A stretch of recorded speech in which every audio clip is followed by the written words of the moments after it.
నమస్కారం మిత్రులారా, నేను మీ జర్నలిస్ట్ రమేష్ని. బీఆర్ఎస్ పార్టీ కాంగ్రెస్లోకి విలీనం కాబోతుంది, బీజేపీలోకి విలీనం కాబోతుందని ఇద్దరు తొండలు అయితే చెప్పడం జరిగింది. ఆ తొండలు అట్లా ఎందుకు మాట్లాడారో ఒకసారి తెలుసుకునే ప్రయత్నం చేద్దాము. ఇక వేల కోట్ల రూపాయలతోటి కేసీఆర్ ఏ పార్టీలో చేరబోతున్నాడు అని టైటిల్ పెట్టేసి ఇక నానా రకాలుగా బీఆర్ఎస్ పార్టీ పైన జోస్యం చెప్పడం మొదలుపెట్టారు రేవంత్ రెడ్డిను బండి సంజయ్. అయితే ఇక్కడ అసలు ముచ్చట ఏంటంటే, రేవంత్ రెడ్డి ఫిరాయింపులకు పోయి అమెరికాకు పోయి కొన్ని వేల కోట్ల రూపాయలు తీసుకొస్తారని చెప్పి ఆడ ఇంగ్లీష్ మాట్లాడుతోటి ఆ కంపెనీ వాళ్ళకి వీళ్ళకి మేము పెట్టుబడులు పెట్టలేమని చెప్పేసిరట.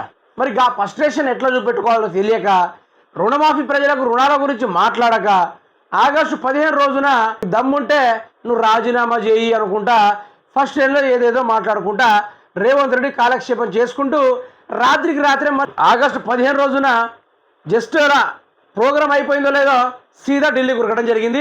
గదే ముచ్చట ఒక్కసారి చూడడానికి ప్రయత్నం చేద్దాం. బీజేపీలో బీఆర్ఎస్ విలీనం, సీఎం రేవంత్ రెడ్డి సంచలన వ్యాఖ్యలు. కేసీఆర్ గవర్నర్ పదవి, కేటీఆర్కు మంత్రి పదవి, హరీష్ రావుకు ప్రతిపక్ష నేత పదవి, కవితకు బెయిల్ వస్తుంది.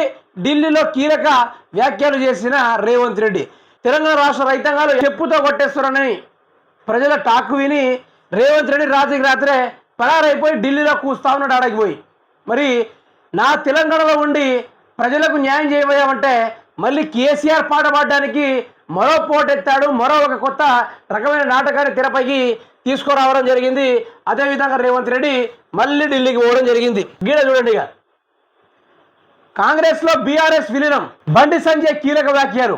కేసీఆర్కు ఏఐసిసి పదవి, కేటీఆర్కు పిసిసి చీఫ్, కవితకు రాజ్యసభ సీటు ఖాయం. బీజేపీలో బీఆర్ఎస్ విలీనం వార్తలను ఖండించిన ఈటెల రాజేందర్. రేవంత్ రెడ్డి కానీ, బండి సంజయ్ కానీ, ఈటెల రాజేందర్ కానీ, బీజేపీ వాళ్ళు మంత్రులు కానీ, ఇప్పుడు కాంగ్రెస్లో ముఖ్యమంత్రి కానీ వీళ్ళు ఏం చేయాలి ప్రజలరా అంటే, కొడంగల్లో దారుణం చోటు చేసుకుంటా ఉంది. కొడంగల్లో ఫార్మా కంపెనీ పేరుతో విష పంపిణీని తీసుకొచ్చి వారి భూములను ఒక ఎకరం 50 లక్షలకు అమ్ముడుపోతూ ఉంటే వాళ్ళు వచ్చేసి ఉచితంగా అవి పట్టాలు లేవని ఆ ప్రజలను హింసించి రాత్రికి రాత్రి డ్రోన్ సర్వేలు చేసి ఆ దగ్గర 1400 ఎకరాలను స్వాధీనం చేసుకోవడానికి రేవంత్ రెడ్డి అన్న ఇద్దరు కలిసి పన్నాగం పన్నారు.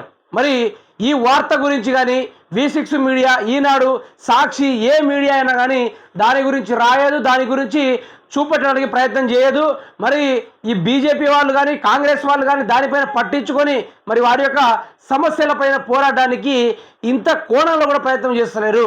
రాష్ట్రంలో రైతన్నలకు ఇప్పటిదాకా రైతు బంధు ఇంకెప్పుడు ఇస్తాడు, ఒక్కసారి మా వచ్చే వైపు చూడు, నీ మూతి పళ్ళని రాలగొడతామని రైతన్నలు నేతన్నలు ధీటుగా సమాధానం చెప్తా ఉన్నారు.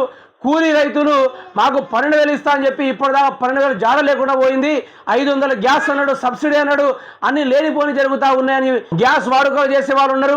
2500 మహిళలకు ఇస్తా అన్నాడు, అది కూడా ఇప్పటిదాకా ఒక మహిళకు ఇవ్వకుండా ఎటో తిరుగుతూ ఉన్నాడని మహిళలు సీరియస్గా వ్యక్తం చేసుకున్నా ఉన్నారు. ఫ్రీ బస్సు వల్ల రాష్ట్రానికి ఆగమనుకుంటూ మహిళలే మాకు ఫ్రీ బస్సు వద్దని చెప్తా ఉన్నప్పటికీ బస్సుల మీద బస్సులు తగ్గించుకుంటూ ఇంకా ఫ్రీ బస్సు ఉందని చెప్పుకుంటూ వస్తున్నాడు రేవంత్ రెడ్డి.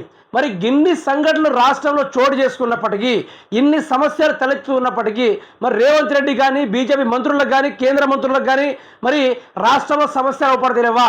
మరి కేసీఆర్కి ఏమో పెద్ద పదవి, వాళ్ళ కొడుకేమో మధ్య పదవి, వాళ్ళ అల్లుడికేమో చిన్న పదవి, బిడ్డకేమో ప్రతిపక్ష హోదా అనుకుంటా నానా రకాల జోస్యములు చెప్తా ఉన్నారు ఓ గుంట నక్కలు.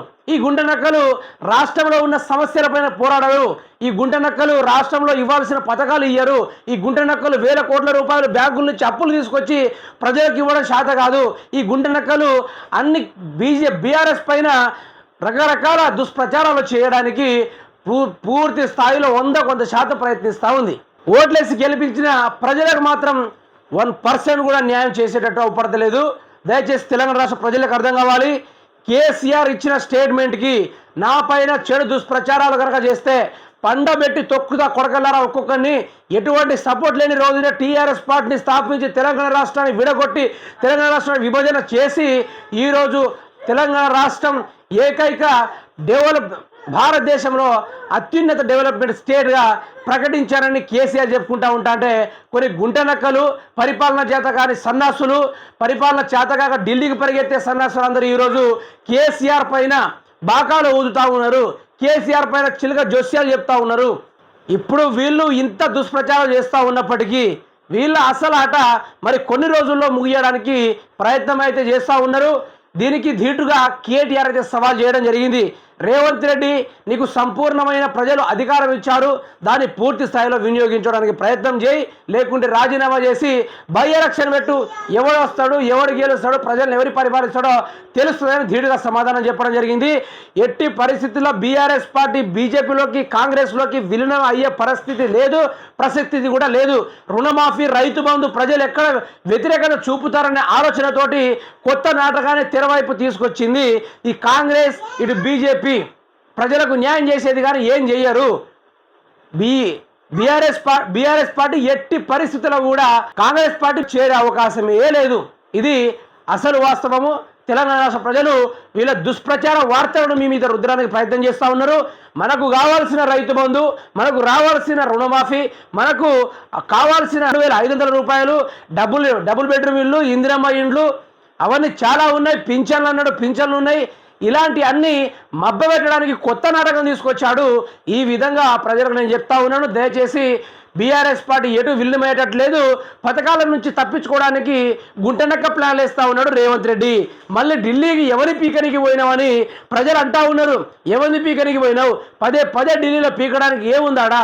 మొన్న అమెరికాకు పీకుతావు కదా, మళ్ళీ ఇలా ఢిల్లీకి ఏం పీకుతున్నావని రాష్ట్ర ప్రజలు ఈ విధంగా క్వశ్చన్ చేస్తూ ఉన్నారు. దీనికి మీరు సమాధానం చెప్పుకోవాలి రేవంత్ రెడ్డి.